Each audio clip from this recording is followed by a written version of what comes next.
الرحمن الرحیم نحمدہ و نصلی علی رسولہ الکریم اما بعد۔ دوستو عزیزو، انسان ہمیشہ ہر آدمی زندگی کا ایک مقصد لے کے آیا ہے، اور بے مقصد کوئی زندگی میں دنیا میں نہیں آیا، اور انسان ایک مقصد لے کر کے جی رہا ہے، اور مقصد سے آیا ہے، اور مقصد کے بعد اس دنیا سے جانا ہے۔ لیکن مقصد کے بغیر کوئی جیتا ہے تو جینا کیا جینا ہے، اور مقصد کے بغیر جینے والا کون ہے؟ بھئی جانور، اور جانوروں کی زندگی ہو گئی۔ انسان اشرف المخلوقات ہے، اللہ نے ساری مخلوقات میں اس کو اشرف بنایا کیونکہ ایک مقصد کے ساتھ بھیجا گیا ہے۔ ابھی اس کا ہمارا مقصد کیا ہے؟ ہم دنیا میں بھیجے گئے ہیں تو ہمارا مقصد کیا ہے؟ ہم کس مقصد سے آئے؟ یہ کس سے پوچھنا ہے؟ ہم تھوڑی ہی جو ہے یہ آج کل کی جدید تہذیب یافتہ یا جدید ترقی یافتہ ملکوں سے پوچھیں گے کہ ہمارا مقصد کیا ہے؟ ہم کس سے پوچھیں گے؟ جو ترقی یافتہ لوگ ہیں، جو ترقی کیا ہوا ملک ہیں، ان سے تو نہیں پوچھیں گے۔ ہم کو کس سے پوچھنا ہے؟ جس نے ہم کو پیدا کیا، جس نے ہم یہاں بھیجا ہے، اس سے معلوم کرنا ہے کہ ہمارا مقصد کیا ہے۔ مولا نے ہم کو بھیجا ہے، اللہ نے ہم کو بھیجا ہے دنیا میں، تو اللہ سے معلوم کرنا ہے کہ ہمارا مقصد کیا ہے۔ تو نے بھیجا ہے اللہ، تو ہم کس مقصد سے بھیجے گئے ہیں، ہمارا مقصد کیا ہے؟ جب اللہ تعالیٰ واضح طور پر بول دیا کہ تم لوگ جو ہے ایک عبادت کے لیے بھیجے گئے ہو، تم کو میں نے عبادت کے لیے بھیجا ہے، تو ایسا جب معلوم ہو گیا تو پھر ہمارا کوئی قدم، ایک لمحہ بھی اللہ کی نافرمانی میں نہ گزرے۔ یہی اصل مقصد ہے کہ آدمی اپنا مقصد سمجھے کہ ایک لمحہ بھی اللہ کی نافرمانی میں نہ گزرے، ہر لمحہ اللہ کی یاد میں گزرے، وہی مقصد میں کامیاب ہوگا۔ اپنے نفس و شیطان کے جو ہے اپنی منمانی زندگی گزارا، اپنے نفس و شیطان کے باتوں میں زندگی گزار دیا، تو پھر اللہ کو ناراض کر دے گا، کیونکہ جو مولا نے ہم کو بھیجا ہے وہ ایک مقصد سے بھیجا ہے، اور مقصد اپنے نفس و شیطان کی تابع میں نہیں ہو سکتی۔ دوستو عزیزو، اللہ تعالیٰ جب مقصد سے بھیجے ہیں تو مقصد حیات ان کے اوپر جو ہے، جو اللہ نے بھیجا اسی پر قربان کرنا چاہیے۔ جیسی زندگی گزارنے کا حکم ہے ویسے گزارنا ہے، اور اپنی منمانی سے انسان زندگی گزارے گا تو پچھتائے گا۔ بلکہ اللہ تعالیٰ خود فرماتے ہیں کہ جو بندہ مجھ کو ناراض کرے گا اور جو بندہ میری نافرمانی کرے گا اس کی زندگی تلخ کر دیں گے۔ کہ دیکھو یہ ایسا معاملہ ہے کہ جیسے ہی بندہ اللہ کی فرما برداری میں لگا رہتا ہے، اللہ تعالیٰ خوش ہوتے ہیں تو نواز دیتے ہیں، اور وہ بھی نافرمانی کرتا ہے، اللہ کو ناراض کرتا ہے۔ اللہ کو جب بندہ ناراض کرتا ہے، جیسے ہی اس کی ناراضگی کی طرف، اللہ کی نافرمانی کی طرف قدم بڑھتے ہیں، اللہ کا عذاب کے بھی، اللہ کا غضب بھی تو آگے بڑھتا ہے۔ فوری طور پر جیسے اس نے گناہ کا ارادہ کر کے آگے بڑھتا جاتا ہے، اللہ تعالیٰ کی ناراضگی بھی بڑھتی ہے، کیونکہ بے چین ہو جاتا ہے دل۔ دیکھے ہوگا کہ بھئی جب بھی کبھی گناہ کا تقاضا ہوا، ارادہ کیا، دل بے چین ہو گیا۔ ابھی گناہ کیا ہی نہیں لیکن دل بے چین ہو گیا، کیونکہ اللہ تعالیٰ کا تعلق جو ہے انسان کا بندوں کے ساتھ ایسا ہے قوی ہے، اور ایسا تعلق ہے اللہ سے، ایسا اللہ بندوں سے ایسی محبت کرتے ہیں، اور اللہ نے جو دل بنایا ہے وہ اللہ سے ایسا تعلق رکھا ہوا ہے، جب بھی تھوڑی بھی نافرمانی کی طرف جاتا ہے، کام بھی نہیں کیا ابھی اس سے پہلے بے چین ہو گیا۔ عجیب کیفیت ہے۔ دنیا میں جتنے نافرمان ہیں، جتنے گنہگار ہیں، کبھی چین سے نہیں ہیں۔ جا کے قریب سے دیکھو پتہ چلے گا، بڑے بے چین ہیں۔ گناہوں میں جو ڈوبے ہوا انسان ہے، چاہے کتنے آسائش آلائش اور بڑے محلوں میں رہتا ہو، بڑے بے چین رہتا ہے، چین و سکون ختم ہو گیا اس کا۔ کیونکہ بادشاہ کا، اب دیکھیے دنیا میں بھی دیکھتے ہیں ہم لوگ کہ جب بادشاہ کسی ملک پر حملہ کرتا ہے تو سیدھے پہلے جا کر کے وہاں کا کوئی چپراسی کو نہیں پکڑتا، پہلے وہاں کے بادشاہ کو جو ہے قید کرتا ہے۔ تب دونوں جہاں کا بادشاہ کبھی کسی کو پکڑے تو کس کو پکڑے گا؟ آج تھوڑی کہ اب دیکھیں کہ آنکھ بے چین نہیں ہوتی ہے، زبان بے چین نہیں ہوتی ہے، ہاتھ پیر بے چین نہیں ہوتے ہیں۔ سب سے پہلے بے چین جو ہوتا ہے دل بے چین ہو جاتا ہے، کیونکہ اللہ تعالیٰ سب سے پہلے دل کو پکڑتے ہیں، اس کو کرتے ہیں، وہ دل کو پکڑتا ہے۔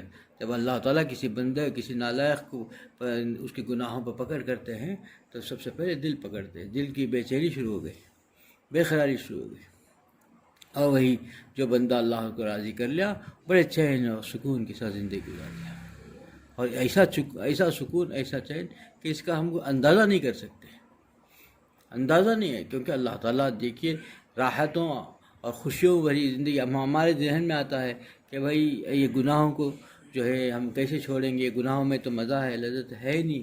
ہم سمجھ رہے ہیں کہ گناہوں میں لذت ہے ہی نہیں، اور ہم سمجھتے ہیں کہ بھائی گناہوں میں اگر مزہ ہوتا تو پھر جو ہے اللہ تعالیٰ کے دل یہ بے چین نہیں ہو جاتا. اس لیے کہ مزہ نہیں ہے، ہم عارضی طور پر ہم سمجھتے ہیں، لیکن یہ نافرمانی ہے. اللہ کی نافرمانی میں کبھی ہو ہی نہیں سکتا کہ سکون مل جائے. جو بندہ اللہ کو فرما برداری میں گزارے گا وہ چین.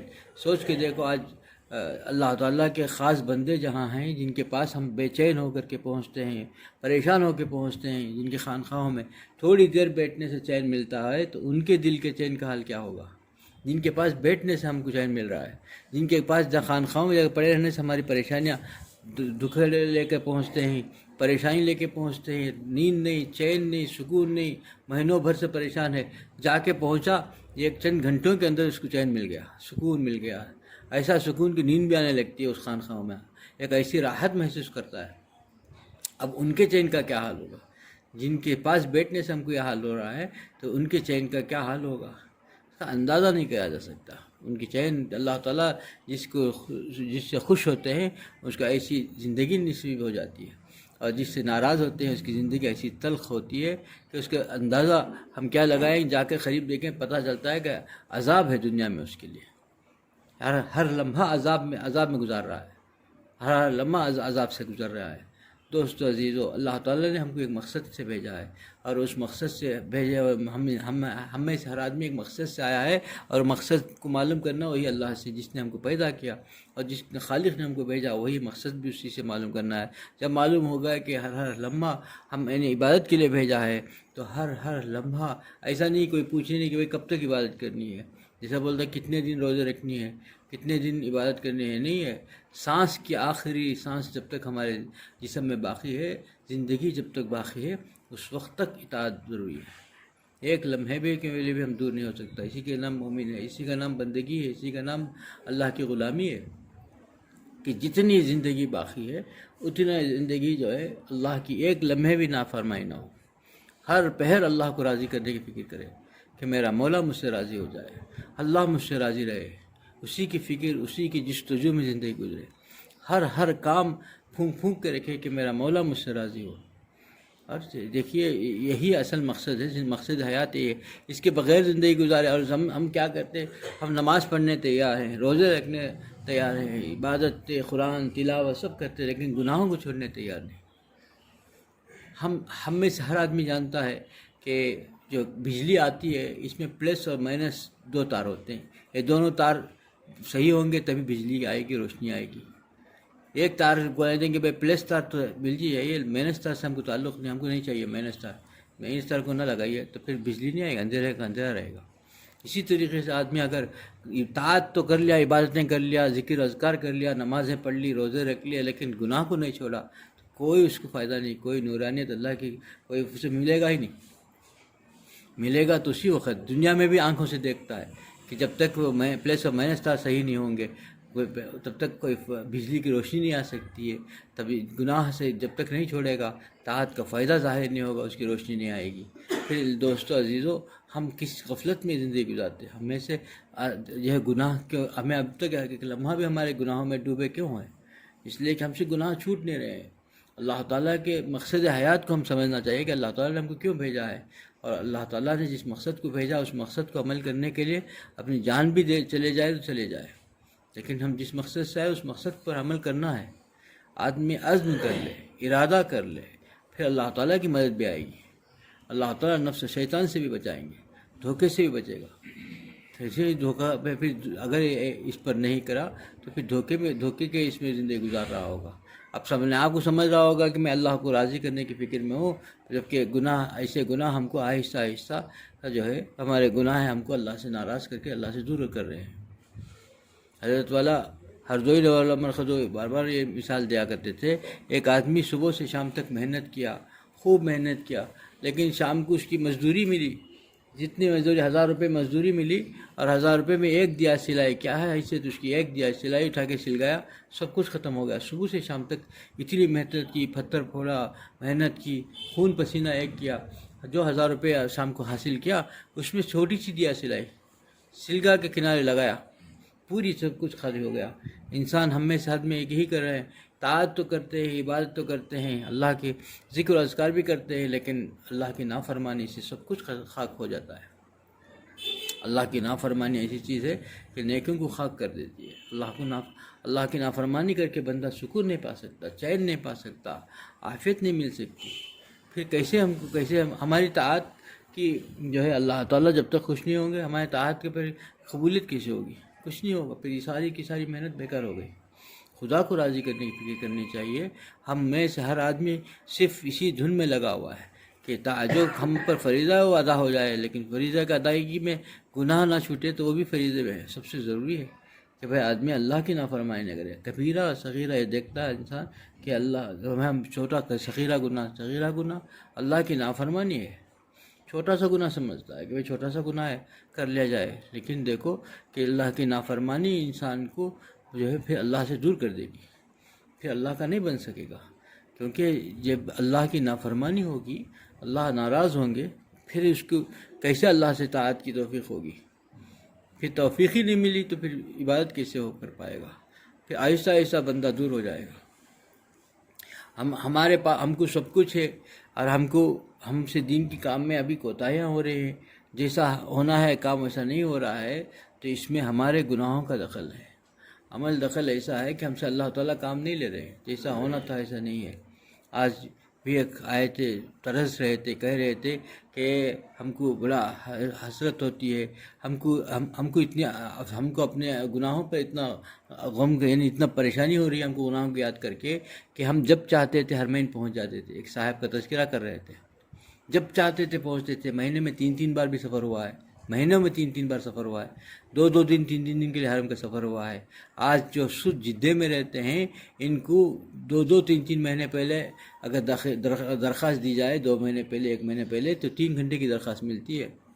3 گھنٹے، اور 3 گھنٹے کے اندر وہ باہر آ جائے تو آ جاتی ہے. 1 مہینے کی ایک صاحب کی تذکرہ کر کے بتا رہے تھے کہ جدے سے گئے، عمرہ کیا، 3 گھنٹے میں باہر آنا ہے. اگر اس نے یہاں بھی انہوں نے ایسا بنا دیا ہے نظام کہ ان کے پاس ایسا چپس لگی ہوئی ہے، تو 3 گھنٹے سے اگر 15 منٹ 20 منٹ آدھا گھنٹہ لیٹ کر دیے، ہم اب تو آرام سے گھس کے بیٹھ جاتے ہیں، ہم بیٹھنے کا سوال ہی نہیں.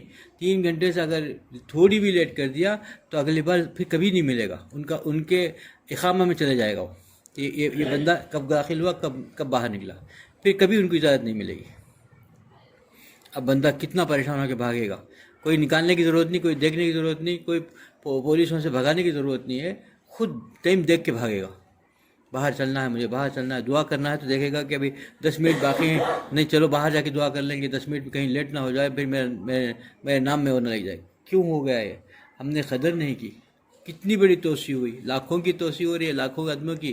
وہاں تو ہزاروں کے بھی اندر گنجائش نہیں مل رہی ہے. اللہ تعالیٰ کا نظام ہوتا ہے. بندہ اپنے عقل سے نہ سوچے. اللہ اپنے نظام سے چلاتے ہیں. دنیا اللہ کے نظام سے چلتی ہے، بندے کے عقل سے نہیں چلتی ہے. لاکھوں کا مجمع کے لیے بنایا گیا ہے، لاکھوں کے مجمع کو جمع ہونے کے لیے.